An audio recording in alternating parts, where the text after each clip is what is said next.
حاسه ان وانا بكلمكم عن قد ايه وان دايركشن كانوا ايقونه فاشن بالنسبه لي،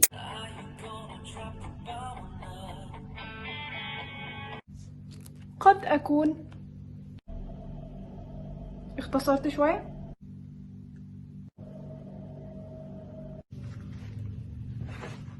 شويتين يمكن.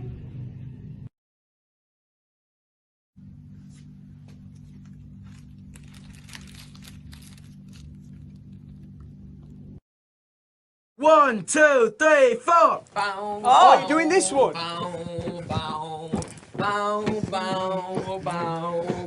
Hip thrust. Oh, here we go. Give it some, yeah. Arms down. Here we go. Arms down again. Bring it low, low. No, you've missed it out, Blue. Low, low. Bring it back up for the head. Oh, oh, oh, oh, oh, oh, oh. Stop. اعتقد سر حبنا لوان دايركشن انهم عمرهم ما حسسونا انهم مشهورين وما نقدرش نوصل لهم. دايما كانوا عشوائيين، دايما مفيش نظام، دايما محسسنا ان هم ولاد عاديين وجات لهم فرصة غير عادية وبقوا غير عاديين. عمرنا ما حسينا ان الشهرة وصلت لهم وغرتهم. دايما كانوا مقدرين قوي الفرصة اللي جات لهم including زين. يعني زين دايما كان بعيد وكان مش دايما حاسينه مش معاهم وكده، بس كلهم كان عندهم حتة ان هم مقدرين قوي اللي وصلوا له، مش حاسين بيه. يعني مش حاسين ان هم وصلوا ان هم بقوا اكبر فرقة في العالم مثلا بتاع خالص، ما فيش الكلام ده. فيمكن ده اول سبب خلانا نحب وان دايركشن. الاسباب الباقية بقى قد تجدوه بعض منها على الويب سايت بتاع 10 years of one T، قد ما تجدوش بعض، وده اللي انا اشتغلت عليه وجبته المرة دي عشان نراجعه مع بعض، الا وهو الحاجات اللي مش هتلاقوها على الويب سايت بتاع 10 years of one T. طبعا مش هتكلم عن الفيديو دايريز لان غالبا هي موجوده على الويب سايت بتاع 10 years of one T، لان هي نازله على السايت الرسمي بتاع وان دايركشن واليوتيوب الرسمي. بس ممكن نتكلم مثلا على حاجه زي بدايه عصر التاتوز في 2011.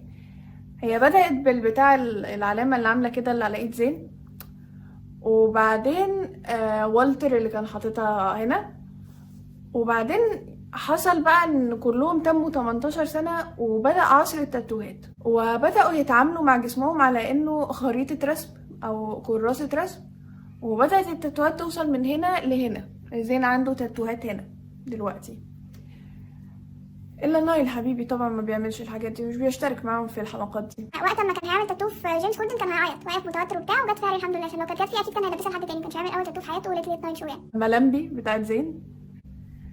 طب فاكرين الماسج سونج؟ انا حاولت احل الماسج سونج من شويه، طلعت معايا ب95.3، مع ان الاجابات في الكومنتس كانت 130، وانا اتذكر ان زمان لما حلتها كانت ب60، فانا مش عارفه الرقم ده وصل معايا دلوقتي منين، بس هو ده الرقم اللي وصل معايا. والحلقه بتاعت اي كارلي يا جماعه، في حته كانوا بيقولوا فيها كل حد فيها كده بيقول الباتر سوك كلمه باتر بالاكسنت بتاعته، كانت تحفه بجد تحفه. تقريبا نيكلوديان منزلنا تيك توك، فهعمل له اتاتشمنت هنا. You think I should work him over with a butter sock? You know, I really, really don't. Did she say butter sock? Is that a sock full of butter? Do you guys want to hear my idea? Yes. Does it involve the butter sock? No. انا عامه هحط لينكس للحاجات اللي انا بقولها دلوقتي تحت في الديسكريبشن عشان تخشوا تتفرجوا على الفيديوهات دي لو ما كنتوش شفتوها. واي ان حلم كل فتاه ان هي كانت تبقى واي ان، بتوينج الايلاينر، بتحط شويه بلاشر قليلين، يعني الليبستيك يا دوبك، ودايما بتقابل حد من الشباب ودايما بيعجبوا بيها وبيأسكر اوت ويعترفوا لها بحبهم في نفس التلات 4 سطور اللي مكتوب فيهم الايماجين دي. اللي مش عارف يعني ايه واي ان، واي ان يعني يور نيم، ضاع اسمك، بس احنا دايما كنا بنقراها واي ان، او انا بالنسبه لي خلايا مخي اللي فاضلين الاتنين اللي فاضلين كانوا بيقروها واي ان، وبكمل على كده. هي دي حلم كل فتاه. نتقدم شويه بالسن يعني بالوان دايركشن ايج، وندخل شويه في VMAs 2012. ليه هي مميزه وايه اللي مميز في VMAs 2012؟ بوسه كيتي بيري لنايل وهاري. قد تكونوا نسيتوا ان حاجه زي دي حصلت، لكن هي حصلت. كنت اكسايتد جدا لفكره ان هي يعني كيتي بيري وكده، يعني قشطه يعني. ودايما ده طبعا يرجع لفكره ان انا شايفاهم شباب عاديين جات لهم فرصه غير عاديه، فمش مشهورين الدرجات دي، فاكيد مش كيتي بيري يعني اللي هتعمل كده، بس هي عملت كده. نفس الفي ام ايز دي بعد ما خلصوا روحوا مع جاستن بيبر زين ونايل، وكان ليهم سيلفي مع بعض كده برضو، هتلاقوا اتاتشت هنا او هنا، ما لازم انزل لكم الصور عشان تفتكروها معايا. مش فاكره ده كان قبل ولا بعد الاولمبيكس، لا كان بعد الاولمبيكس. احنا كنت بحب وان دايركشن وشفتها لايف، يبقى كان بعد الاولمبيكس. الاولمبيكس يا جماعه لسه فاكرين ينزلوا البرفورمانس بتاعت وان دايركشن في سبتمبر اللي فات اللي هو سبتمبر ده بتاع 2020.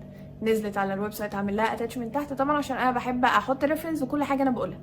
فهم لسه فاكرين من شهر تقريبا يحطوا البرفورمانس بتاعت وان دايركشن اللي كانت من 2012 عشان اتطلبت منهم طبعا، بس يعني كان ممكن يحطوها قبل كده بشويه عشان كنت بقالي كتير قوي بدور عليها بجد، بدور على النسخه الاصليه مش لاقيها. الادفنتشرز اوف وان دايركشن كرتون بتاع مارك بيرسون او حاجه كده، وهو كرتون حلو جدا يا جماعه. فانا هسيب اللينك بتاعه تحت برضه، لازم تتفرجوا عليه. هو في منه حوالي 3 اجزاء. اخر واحد كان بعد ما زين ساب الباند، بس هو عمل الكرتون بزين، فيعني كتر خيره والله بجد، يعني اعطانا كرتون جامد جدا. الاغنيه بتاعت كانت ليت هير جو، انا مش عارفه انتوا شو سمعتوا كان ليت هير جو ولا لا، بس كانت ليت هير جو كانت اغنيه اتعمل لها ليك قبل ما الالبوم بتاع تيك مي هوم ينزل، جزء من اغنيه حوالي دقيقه او 13 14 ثانيه، وما نزلتش في الالبوم. فبقى عندنا جزء وبقى ما عندنا مش عندنا الباقي ومش عندنا الالبوم. واعتقد ان هي اتباعت بعد كده لمغني تاني بس عمري ما سمعتها منه، بس انا حافظه الحته اللي كانت موجوده ونزلت دي. She showed me but I got out of it and I just can't let it go. ألبوم Take Me Home و Midnight Memories الاتنين جات ليكد قبل ما ينزلوا، فاكرين الموضوع ده؟ انا كان عندي الالبومات قبل ما تنزل بحوالي يومين، دايما كانت بتنزل في نوفمبر، ودايما كانت بتبقى عندي قبل ما تنزل بيومين او 3 عشان بتنزل لها لينكات بره الفن. مش عارفه مين العبقري اللي كان بيعمل عامله دي. ولما عملوا هاك للكاميراز بتاع الايربورت عشان يتفرجوا على العيال في مطار استراليا باين او اليابان، وهم ما بيعملوش اي حاجه بس احنا مبسوطين قاعدين بنتفرج عليهم وهم يعني في الكاميرا بتاعه المطار. فاندوم وان دايركشن كان ممكن تشتغل في الاف بي اي في وقت من الاوقات، يعني كانوا بيليكوا كل حاجه، كانوا بيعرفوا كل الاخبار، كانوا بيهكروا كاميرات المطارات، فالموضوع كان واصل بينا لدرجه جامده، يعني كنا هايلين بجد. خناقه ذا وونتد بين زين ولوي والشباب بتوع ذا وونتد، انا كنسلت ذا وونتد بعد الخناقه دي، لقيتهم بيتخانقوا معاهم. اي نعم انا حاسه ان ذا وونتد هم اللي كانوا على حق، بس انا مع وان دايركشن على حق او على باطل، فهم لقيتهم بيتخانقوا مع بعض، قررت ان انا بطل اسمع جلاد يو كيم، ولما بتيجي على ام تي في كنت بقفل التلفزيون واستنى اما تخلص وافتح تاني وخلاص كده، تطبيل للعيال وخلاص. حاجه مأساويه جدا برضو حصلت في 2012 اتذكرها واتذكرها كويس جدا، هيلر يا جماعه. معرفش ليه، يعني ايه لم الشمع عن مغربي. اعتقد ان هو قبل ما هاري وتايلور ينزلوا ديتس مع بعض كانت تقريبا مع اسمه ايه حفيد كينيدي ده، ومعرفش ايه اللي لموهم على بعض وليه اتلموا على بعض وما عجبنيش بقى، وساعتها بدات اكره تايلور سويفت بقى وما ما حبيتهمش مع بعض. ما حبيتهمش مع بعض، ما عجبونيش. ما اعتقدش ان كان في حد كان بيحبهم مع بعض خالص، غير ما حدش كان بيحبهم مع بعض حرفيا. الاغنيه بتاعت هاري بتاعت دونت ليت مي جو كانت مؤثره قوي يا جماعه، كانت مؤثره قوي، ولو كان فعلا كاتبها عن تايلور سويفت كان الموضوع هيبقى صعب، ولو كاتبها عن لوي توملينسون الموضوع هيبقى اصعب، ولو كاتبها عن حد من خياله فاكيد الولد ده مليان جراح على الفاضي زي كده، يعني دي حاجه كويسه.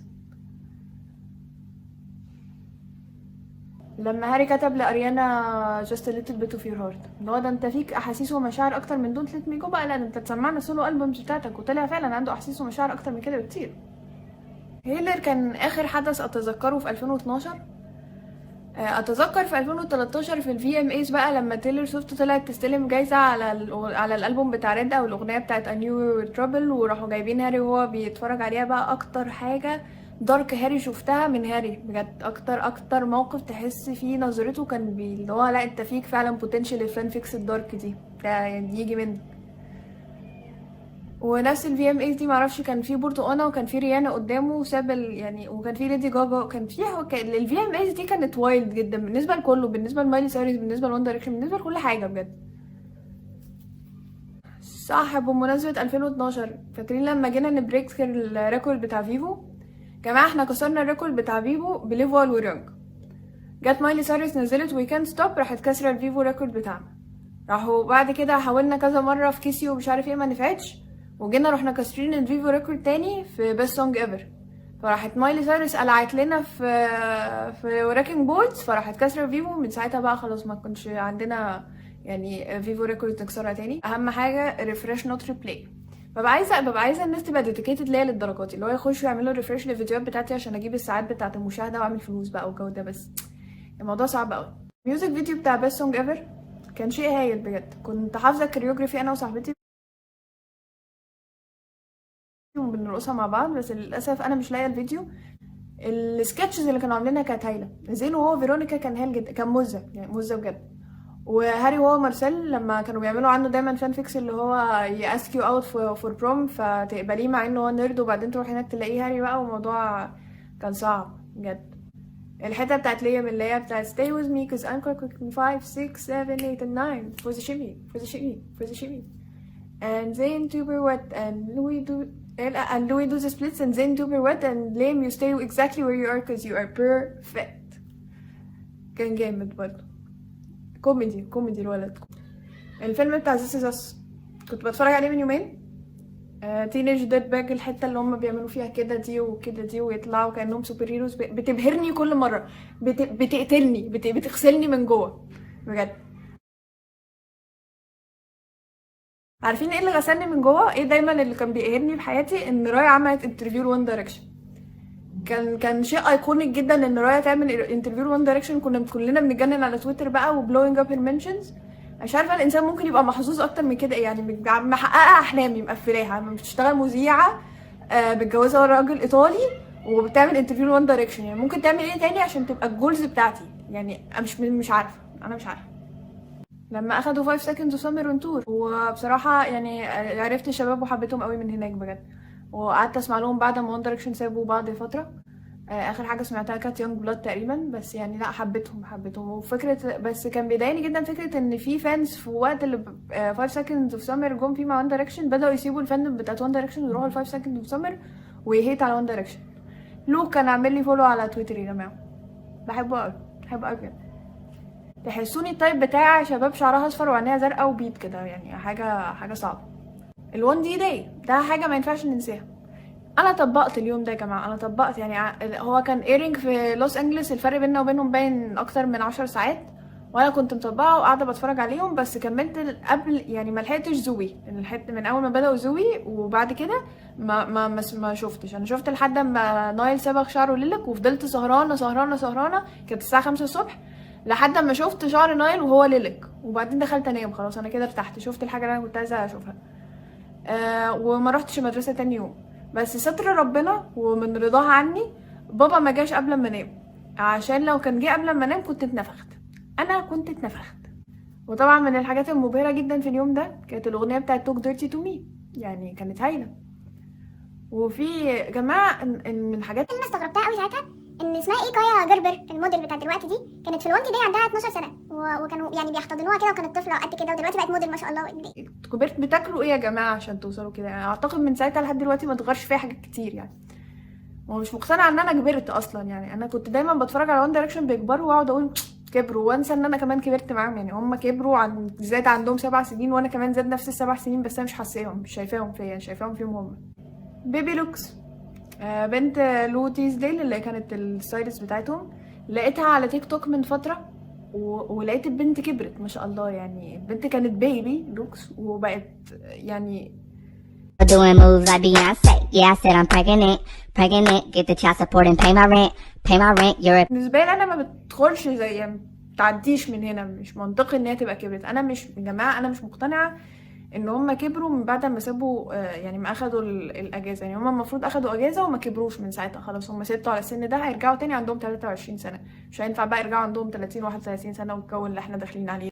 الفرق بين هاري في فرح مامته وفرح جوانا مامة لوي كان هايل. يعني في فرق فظيع، في فرق جامد ابهرنا كلنا. اليوم اللي فاير بروف نزلت فيه فور فري من ألبوم 4 كانت قبل، يعني هما ما كانوش تقريبا اعلنوا خالص ان ألبوم 4 ده نازل، وفجأة بلا اي برومو نزلوا الاغنيه بتاعت فاير بروف فاكرين نفسهم بيونسي. كانش عندي ايفون ساعتها فللاسف ما عرفتش انزلها فور فري، بس يعني كانت نبذه كويسه منهم. طبعا مش هقدر انسى مجهودات الاستاذ العظيم اد شيرين مع وان دايركشن. كان كاتب لهم مومنتس، كان كاتب لهم اوفر اجين، كان كاتب لهم 18، كان كاتب لهم تقريبا اغنيتين تانيين وكلهم كانوا جامدين. يعني هو لو كان غنى الاغاني دي لنفسه ما كانتش هتعمل نفس الضجه، اولا عشان هو مش وان دايركشن، بس كانت يعني اغاني هايله بجد، اغاني عظيمه، راجل عظيم. بمناسبه ألبوم 4 شانس بتاعت نايل، على فكره كل الناس بتسيف على نايل عشان هو قال شانس في 18 وعمرهم ما ركزوا في شاينس بتاعت ليم في جاتا بيو. بس بصراحه اكتر حاجه بحب اسمعها من نايل الكلمه بتاعت لاودر في مور ذان ذس، بتقتلني برضه، بتغسلني من جوه جدا، فظيعه. لما نايل ولوي راحوا عيد ميلاد تيلر سويفت كانت مفاجاه بالنسبه لي، اللي هو ايه ده انتوا صحاب؟ ده اشحال ما كانتش غاسله ونشره صاحبكم 7-8 مرات يعني في ألبومين ورا بعض. الفجره يعني كتبت عنه ألبومين، كل الناس كانت بتاخد اغنيه اغنيتين بتاع، جت على هاري عملت عليه الألبوم بتاع I knew you were trouble وراحت داخله بعديه بستايل. بس بصراحه الاغاني كانت حلوه يعني، اصلا سمعتها طبعا. الدراما بتاعت زين ولوي لما كانوا بيسموك بوت في امريكا باين ونزل الفيديو والناس بدأت تتضايق، اعتقد دي كانت الداون فول في حياة زين في الفرقة، ان هو مش عارف يعمل اللي هو عايزه، مش عارف يعمل المزيكا اللي هو عايزها، مش عارف يتصرف زي ما هو عايز، وكمان الناس بتهاجمه عشان بيعمل حاجة ما بتضره هو لو بتضره او ما بتضروش لو مش بتضره. فاعتقد من بعد هنا بدأ زين يكتئب، ومن بعد هنا بقى بدأ يعني حالته مع الفرقة تنزل تنزل تنزل لحد ما مشي، وكنت حاساها جاية بس ما كنتش عايزة اعترف قدام نفسي. اعتقد كلنا كنا حاسين انها هتيجي من زين وهيسيب الفرقة في يوم من الايام، بس بنحاول نقنع نفسنا اجينست يعني. ذكرياتي في 2015 ما كانتش كتير، بس ما اتذكره عن 2015 كان مثلا البروجكت بتاع نو كنترول، لما قررنا ان لوي اندر ريتد فقررنا ان احنا نعمل له بروجكت ان احنا ننزل نو كنترول سنجل من عندنا ونخليها نمبر 1 في الاذاعات، وده حصل فعلا عشان احنا جامدين جدا. تاني حاجه كانت الدوج بول، الماتش بتاع الدوج بول اللي لعبوه مع جيمس كوردن كان جامد برضه، بحبه قوي. وطبعا ذكريات 2015 كلها حزينه لان زين ساب الفرقه يعني، وانا كنت ثانويه عامه وجالي اكتئاب وبطلت اذاكر وكانت حاجه صعبه يعني، الحاله كانت كرب. فانا بالنسبه لي فترتي المفضله واللي حصل فيها اكتر اكشن كانت 2012 و2013. بعد كده بدات اشتاق للماضي، وفي 2014 كان نفسي بقى يرجعوا يعملوا فيديو دايريز وبتاع، بس اكتشفت ان هم دخلوا في مرحله العشرينات وبقوا ناس كئيبه وخلاص مش عندهم نفس الحماس والبهجه والده، فما خلاص يعني كانوا كبروا بقى. Hi! Hello! Hello! Hi! Hi! 3, 2, sausage! بشوف ان الكيرلي بتاعه هو احلى من الكيرلي بتاع هاري اصلا. I'm a song! They lived with Zayn and the room was foul. What's happening, boys? What's happening, boys? Help! Get back into shape now! I just think. Superman! It's me, Niall from One Direction. I'd like to make a shout out. Shout out! Shout. Hesitation! Hesitation! Bottom two, sorry. No, Jimmy protested. The line! We need to get you into shape. Get off that phone! Jesus. Gotta catch 'em all. Gotta catch 'em all. Gotta catch 'em all. Catch 'em all.